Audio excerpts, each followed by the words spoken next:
কচ্ছপের জীবন প্রজাতি এবং পরিবেশের উপর ভিত্তি করে পরিবর্তিত হতে পারে। কিছু কচ্ছপ প্রজাতি যেমন বক্স কচ্ছপ 20-50 বছর পর্যন্ত বাঁচতে পারে, যেখানে কিছু কচ্ছপ প্রজাতি যেমন স্পটেড কচ্ছপ 100 বছরের বেশি বাঁচতে পারে। কচ্ছপের জীবনকাল 10 থেকে 250 বছর পর্যন্ত হতে পারে।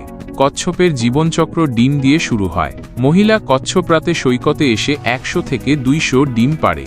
ডিম থেকে বাচ্চা ফুটতে প্রায় 40 থেকে 60 দিন লাগে।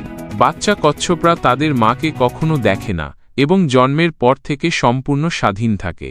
বাচ্চা কচ্ছপরা দ্রুত সমুদ্রে সাঁতার কাটে এবং কয়েক বছর ধরে ভেসে থাকে এবং শৈবাল খায়। কচ্ছপদের প্রাপ্তবয়স্ক হতে 30 বছর লাগে। মহিলা কচ্ছপগুলি যেখানে তারা জন্মগ্রহণ করেছিল সেই সৈকতে ফিরে আসে এবং প্রতি 2-3 বছর পর ডিম পাড়ে। কচ্ছপের খাদ্য প্রজাতি অনুসারে পরিবর্তিত হয়। কিছু কচ্ছপ তৃণভোজী, কিছু মাংসাশী এবং কিছু সর্বভুক। কচ্ছপের চোয়ালের আকৃতি তাদের খাদ্য নির্দেশ করে।